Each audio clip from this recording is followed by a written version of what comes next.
are live. Good morning, everybody. I'm Barry with BarryIndependent.com. We're going to do the Intel brief today talking about energy and inflation. If you're new here, consider subscribing and ringing the little bell icon that helps us in our ongoing battle against the YouTube algorithmic robots. If you're not new here, you know what to do. Share the show with people you love. Fears of severe supply chain issues are cropping up as the UK's, United Kingdom's most vital port, is undergoing a 2,000 dockworker strike for 8 days. The port moves between a third to half of all of the United Kingdom's containers, sea or land containers, Connex boxes, intermodal containers. So this strike is expected to impact the country's economy quite heavily and affect about $800 million in trade. Costs are already increasing as companies are arranging reroutes for their shipments, but with such a massive volume of containers, other ports will ultimately only be able to handle part of the necessary shipments. The strike is, of course, concerning worker compensation amid massive inflation. Workers rejected the average 8% increase offer, denying the company's claim that the offer was fair. The amount is lower than inflation, which is currently 10.1% in the UK, and predicted to rise to 13%. Ultimately, it would still be a decrease in pay considering inflation. There's a lot of that going on right now. Competitive wages are going to necessarily have to go up while in an economic downturn, which means that companies will be hiring fewer people at higher compensation. That's going to exacerbate unemployment, which is going to literally and figuratively tax the central authorities, the federal governments, print more money to get ourselves out of the situation, exacerbates the potential for financial collapse as well as civil unrest. It's a bad cycle, man. I've been saying for years we're on the verge of a let them eat cake moment.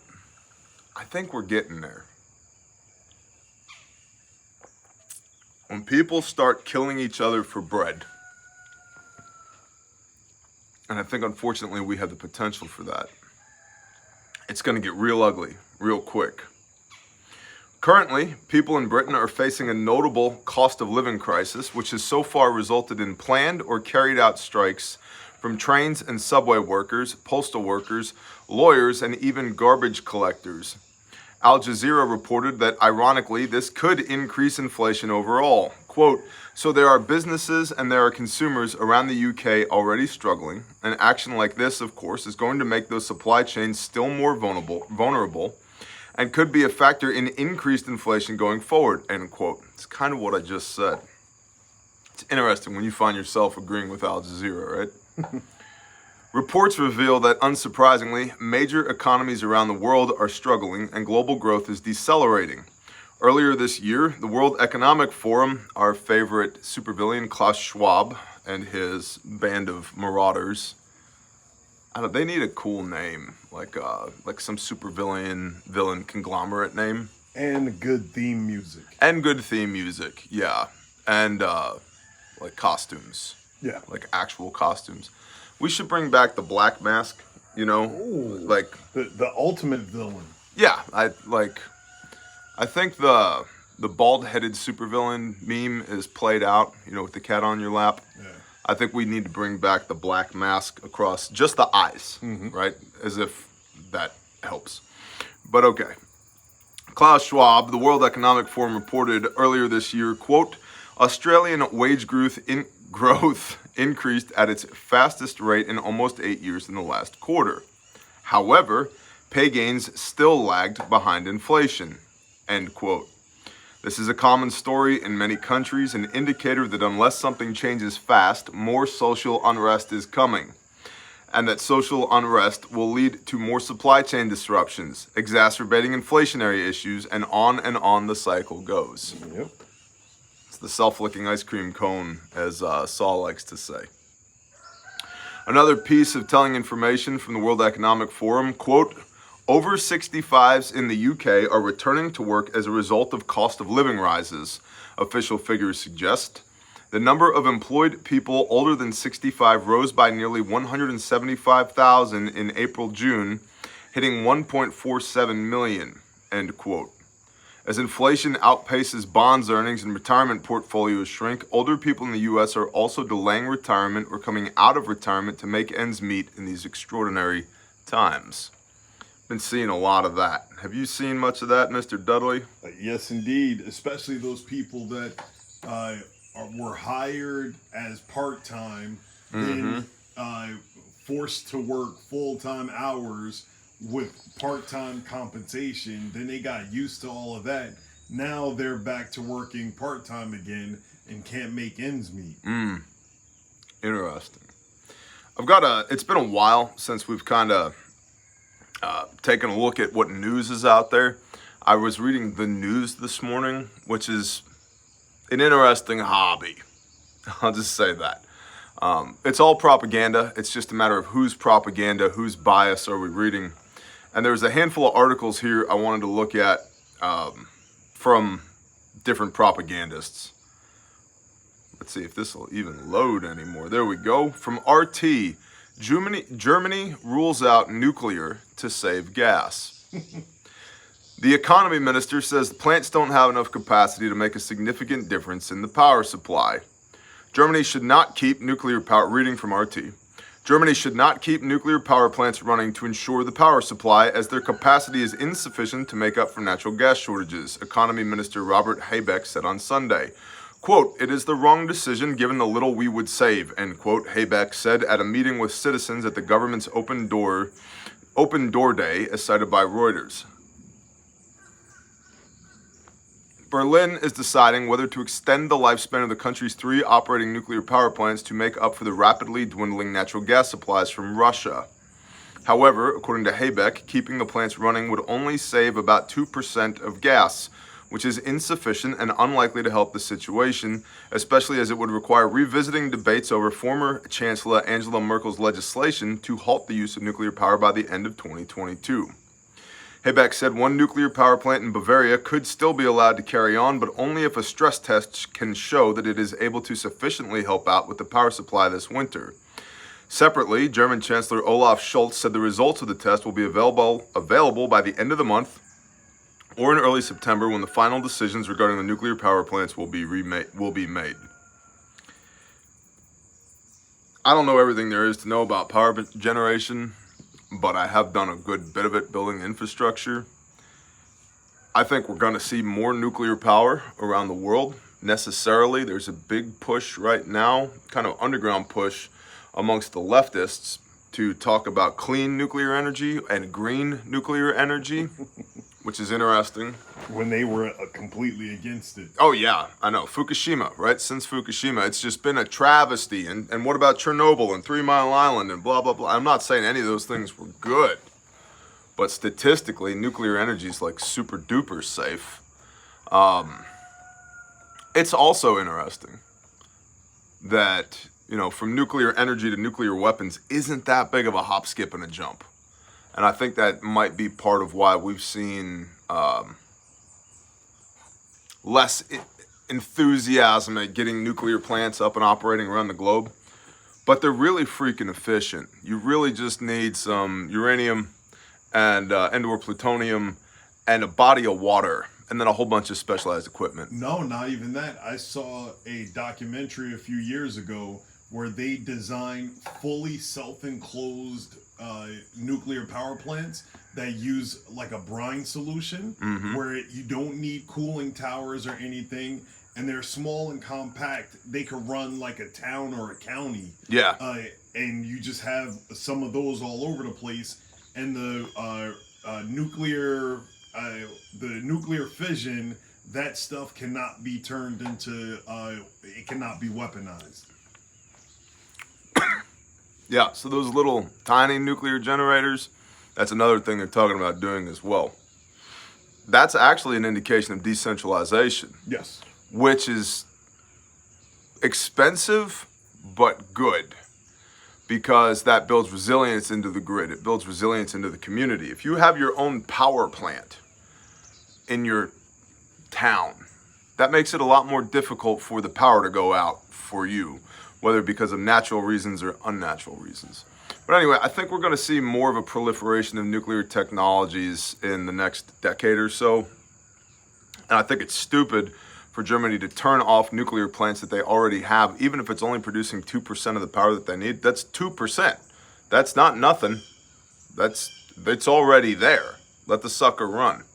So, from Al Jazeera, UK inflation could hit 18% next year. US Bank Citi raises its UK, like Citibank, raises its UK consumer price forecast in light of the latest jump in energy prices. British consumer price inflation is set to peak at 18% in early 2023, 9 times the Bank of England's target, according to an economist at US Bank Citibank, raising its forecast once again in the light of the latest jump in energy prices. Quote, the question is now what policy may do to offset the impact on both inflation and the real economy. End quote. Benjamin Nabarro said in a note to clients on Monday. I love how we are separating out inflation and the real economy, because they are two different things. The real economy is way different than the actual inflation that they're talking about. Oh, inflation's only 10%. Then why is everything up 30 to 50%? Speculation. Oh, yeah, definitely speculation. Also, because us peasants don't understand the maths. Yep. Cereal was $3 last week. It's $4.50 this week. That's a 50% increase. No. Inflation's only 10%. Okay, whatever, bro. Consumer price inflation was last above 18% in 1976. In July, UK inflation jumped to 10.1%, its highest since February 1982, according to the official figures. The frontrunner to become Britain's next Prime Minister, Liz Truss, was likely to come up with measures to support households that would have a limited offsetting impact on headline inflation, said Navarro. Blah, blah, blah, blah, blah, blah, blah, blah, blah, blah, blah. Inflation going to be high next year, 18% forecasted in the UK by 2023. Should signs of more embedded inflation emerge, we think bake rate of 6 to 7% will be required to bring inflation dynamics under control. For now, though, we continue to think evidence for such effects are limited, with increases in unemployment still more likely to allow the MPC to pause around the turn of the year. Okay, roger that, banker dude. Also from RT, this was interesting. European gas costs soar as Nord Stream shutdown looms. Spot prices exceed $2,900 per 1,000 cubic meters for the first time since 8 March. Natural gas prices in Europe jumped 10% on Monday following last week's announcement from Russian energy giant Gazprom about an upcoming 3-day shutdown on the Nord Stream 1 pipeline for maintenance. The cost of September futures on the TTF hub in the Netherlands rose to $385 per megawatt hour, or around $2,905 per 1,000 cubic meters, according to London's International Exchange. It is the highest price for natural gas on the European spot market since 8 March. The price rally started late last week after Gazprom announced that only one operational turbine on the Nord Stream 1 pipeline will be shut down for repairs starting on 31 August, with gas transit through the pipeline completely suspended until 2nd of September. Quote, once the work is completed and there are no technical malfunctions of the unit, gas flows will be restored to 33 million cubic meters per day, Gazprom said in an official statement on Friday. The prospect of the shutdown comes as Europe attempts to fill gas storage facilities ahead of the heating season. Storages in Germany have to be filled to 95% of capacity by 1 November. In late July, Germany's gas storages were only 66.8% filled. So they have a lot of headroom to make up. According to blah blah blah agency that said at that time, even if the flows through Nord Stream continue at the current levels of 20% of maximum capacity, a storage level of 95% by November is, quote, hardly achievable without additional measures, end quote.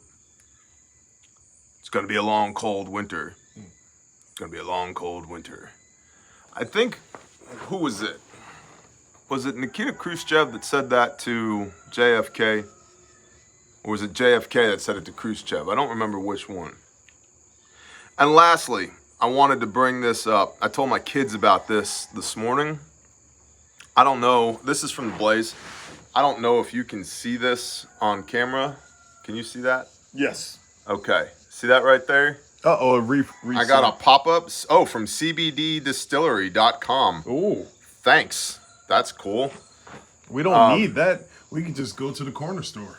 Yeah, because Oklahoma. Can you see that? Yes. Okay. That's rainbow fentanyl. It looks like candy. Looks like candy. So I had a little rally with my kids at 6 o'clock this morning, and as they were getting ready for school, and I said, hey, if you see any of that, literally don't even touch it. There's some stuff going on around the country where people are tying napkins with fentanyl on it onto your car door, and you just, what is this crap? You go to toss it away, and then you're down on the ground. Mm-hmm. Yep. And people are getting kidnapped and trafficked just like that.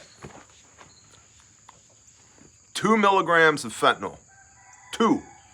That's the equivalent of 2 to 3 grains of salt. Yep. Is enough to overdose on for the average human being. It's incredibly deadly. And that's not ingesting it. That's just touching it. That's touching it. And so you have to be incredibly careful. Told my kids, don't even touch it. It looks like candy. If you see it, report it immediately. Don't go anywhere near it. And so I just wanted to make the Bear Nation aware of it as well. Rainbow fentanyl. Found in several states across the country, the drug resembles candy and seems to be marketed specifically to a younger age group. On Thursday, DEA officials warned parents that the department has been finding rainbow fentanyl in Washington, D.C. for the last 18 months. The dangerous pills resemble colorful candy. DEA's field intelligence manager, blah, blah, blah, blah, blah, said her biggest concern is that the pills seem to be marketed specifically to a younger age group, and urged parents to talk to their children about the dangers of consuming pills that have not been prescribed. And it goes on from there, blah, blah, blah, blah, blah. All this crap's coming from Mexico. Nogales Port of Entry authorities discovered 15,000 fentanyl pills on Wednesday. Another guy had 70,000 pills strapped to his legs. Blah, blah, blah. The point here is there's fentanyl out there that looks like candy. Beware. That's all I wanted to pass along to y'all. Like, on the one hand, probability very low that you or your kids are going to have to deal with that. On the other hand, possibility, if it happens, if you mess that up, it's possible to OD on it and die. It's bad, bad, bad stuff. So I just wanted to bring that to y'all's attention. That's the brief for Monday morning. If you're one of those people that jumps off when it's time to talk about how to support the show, thanks for being here. Leave us a thumbs up on your way out the door. Beat, feet, skedaddle, get out of here. Okay? Okay. Copy that. We'll give you a couple of seconds to clear the room.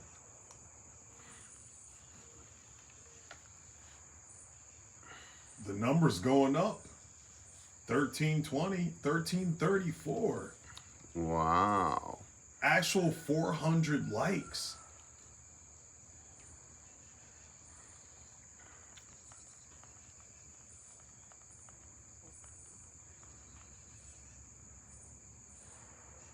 All right. So, super simple. RefugeMedical.com. This is what this shirt says, but there's an illustrious beard in the way.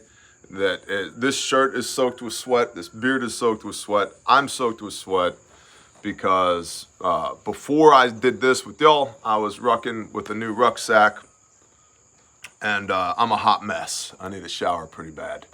But RefugeMedical.com. I am the founder and CEO of Refuge Medical, so truth in advertising. But we have an awesome team. We've got like 20 people that eat now because of Refuge Medical. We're on 4 continents with all branches of the U.S. Armed Forces electively, meaning that our stuff is so good that they spent their own money to get it rather than their issued gear. 51 lives saved to date. Made in America, guaranteed forever. It's the best kit you can get. If you break it, we'll replace it at no cost to you. The Bear Fac, which is the Me Fac first aid kit, which is designed to replace your standard infantry IFAC individual first aid kit, is in stock in all colors right now. That's a rarity. And so I would recommend that if you need an individual first aid kit, not just for your line gear, for your war belt, your chest rig, your plate carrier, but for your vehicle, for your skid steer, for your school office, for your wherever you work, in your warehouse or on your school bus or in your 18-wheeler or your bank or whatever. 51 lives saved to date. The vast majority of them have been with the Bear Fac. We make a dozen different types of kits, but the vast majority have been with the Bear Fac. So they're in stock, all different colors. You got red, OD, Ranger green, multi-cam, coyote tan, black, gray, red with reflective stripe, like I said, and Marpat woodland for all our crane eaters out there. Bare minimums are in stock. It's like the Bear Fac, but slightly smaller. The SOB small, the back kit's in stock. The ARC, or Advanced Ripaway kit, is in stock. Crash and smash wound care buckets, birthing buckets, and postpartum buckets. So if you're a prepper, you're into doing prepper stuff, and you're like, yeah, we put stuff in buckets. Wound care bucket, designed to treat one grievous injury for 30 to 60 days. You know, a lot of people talk about, well, what do we do like in an event when there's no hospital? Like, what should I store, Bear? Gauze, tape, gloves, disinfectant.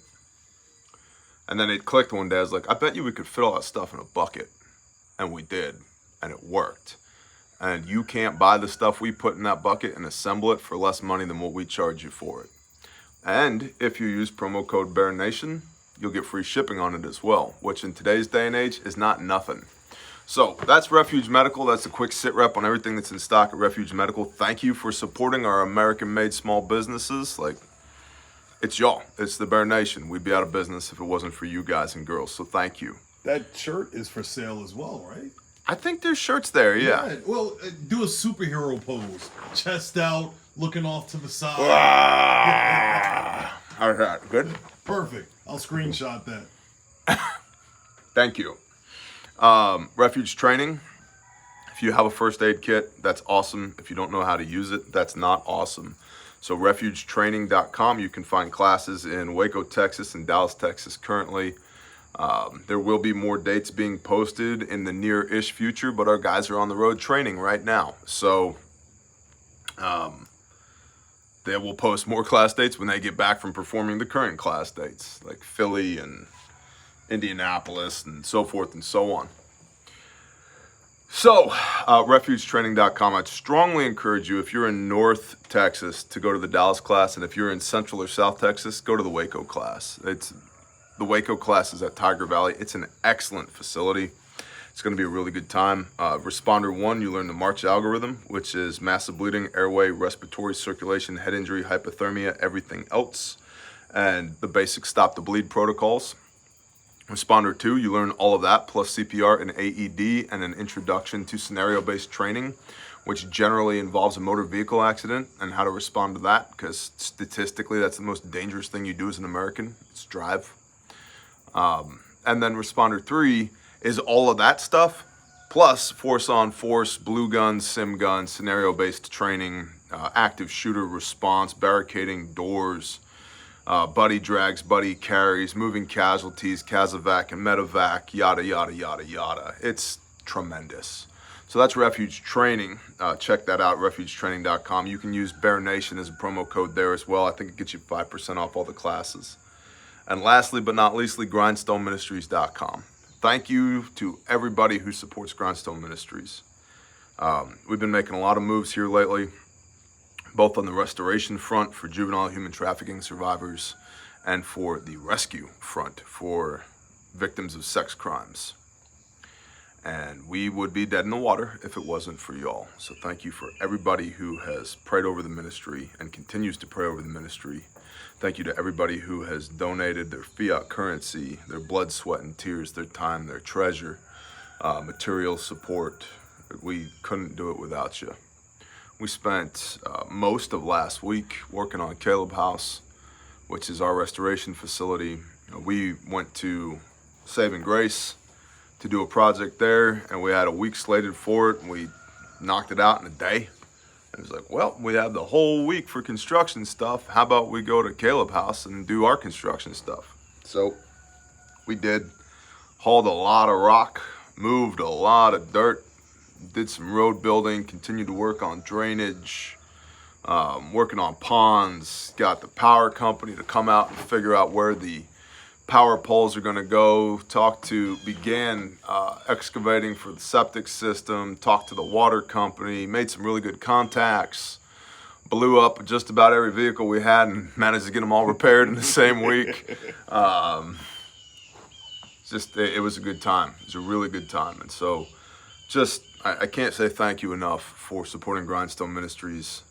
And if you would like to partner with us in helping us to build Caleb House, you can go to grindstoneministries.com. I strongly recommend signing up for the newsletter.